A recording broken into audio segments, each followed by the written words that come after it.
But the WNBA All-Star Game ratings have come out, and all I could think of right off the bat was 4 little letters.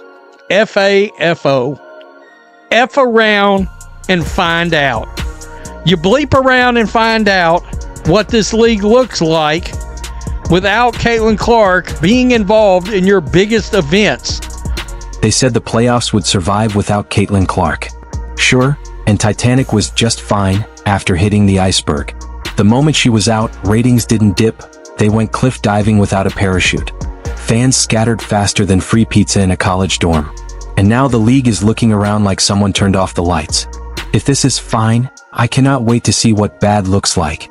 Liberty is playing the best style of basketball. They are playing the best basketball currently in the WNBA. And when they just had a nationally televised game on ESPN against the Chicago Sky, against Angel Reese, who was one of the biggest names in the WNBA, they had around 600,000 viewers, which is so low. You cannot make fans watch what they don't want to watch. But all we heard last year is if the fans were only watching the Indiana Fever, only watching games Caitlin Clark was playing in, then they weren't real fans and they didn't like basketball. And you just had so much media and WNBA personalities and even players just shunning the new fans. Right now, the WNBA feels like someone hit the demo mode button on professional basketball and forgot to turn it off.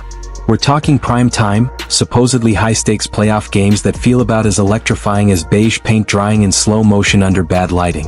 What? Because the league's star power has basically been vaporized in the past few weeks. Fever Sky tickets dropped 71% on TickPick after Caitlin Clark injury. The get-in price for the Chicago Sky versus Caitlin Clark's Indiana Fever game was $86. After Caitlin Clark's injury announcement is now down to $25. And you Angel Reese fangirls will still believe and think that Angel Reese is the reason why people are watching the WNBA. Since y'all want to make it about race, this white girl over here is the reason why fans are tuning in to watch the WNBA. First, Caitlin Clark, the golden ticket, the walking headline, the reason half of America even remembered the WNBA existed, is out. Not just a bad game or rest day out, but injured and sidelined for the playoffs. The one person who could make the game feel like an event? Gone. And when she left, about 70% of the TV audience disappeared too. Almost the same percentage of people who bail when a movie projector breaks mid-film. So check this out. The game on June 7th, the tickets were originally $86. Same seats, now $25. After her injury announcement, 71% drop in price. Over 71% drop in price. Because she's not going to be in the game. Then there's Angel Reese, the drama queen of the court and social media's engagement machine. Also gone. Injured, out, vanished. It's like the WNBA stars made a secret pact to see just how boring the league could get if everyone took a vacation at the same time. You see, this is exactly what we were talking about. WNBA All-Star ratings are in for 2025 and it is down 40%. 40% from last year. That's bad. That is really bad. We already watched the ticket prices drop by more than 50% because Caitlin Clark was not playing.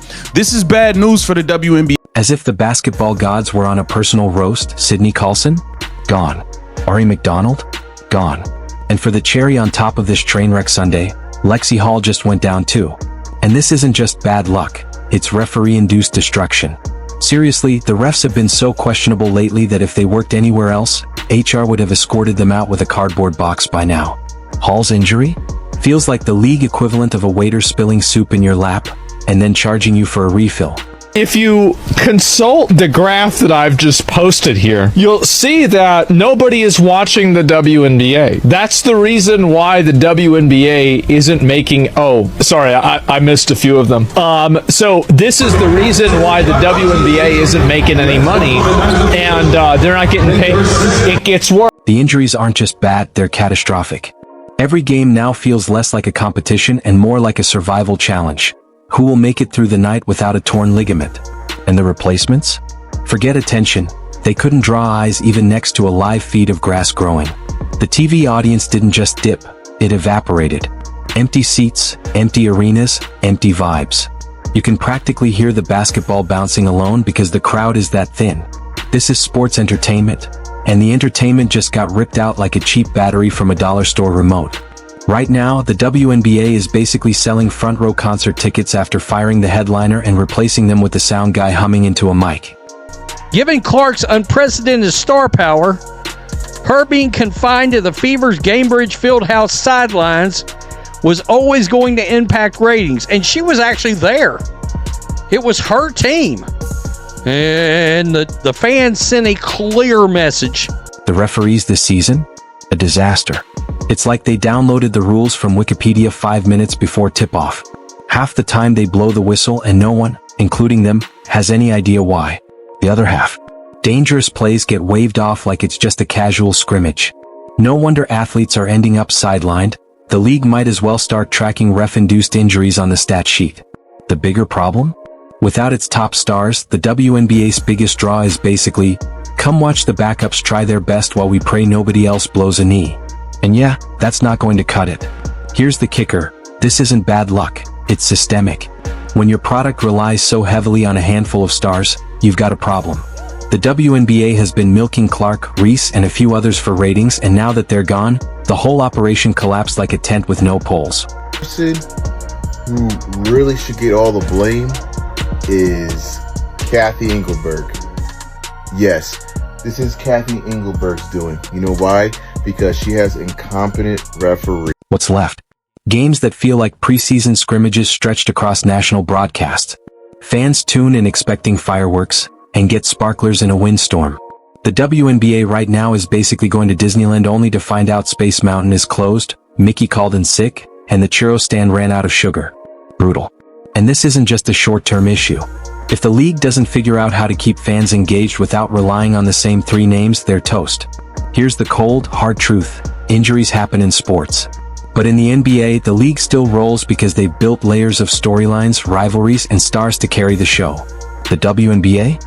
If it doesn't adapt, it's headed for smaller crowds, fewer broadcasts, and endless nostalgia reels of remember when Caitlin Clark was playing. And at that point, no hashtag, motivational post, or highlight reel is going to save it. So lads, the All-Star ratings were confirmed, and I have to say, not ideal. Not ideal for the WNBA, and I'll take a look. So, the WNBA All-Star Game had 2.19 million viewers. Like, we can't forget last year peaked at over 4 million.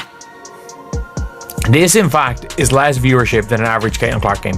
The WNBA doesn't need a minor tweak. It doesn't need patience. It needs a full-on identity reboot.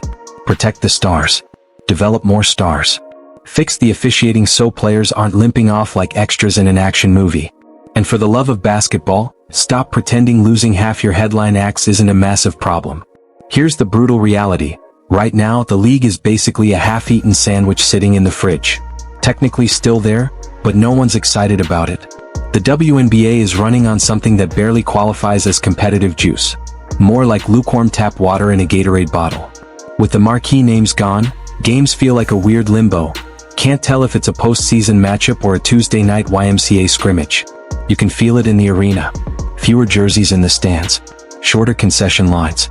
Fans leaving at halftime because the scoreboard is stuck in the 40s. Energy levels? So low you could power a flashlight for 5 minutes?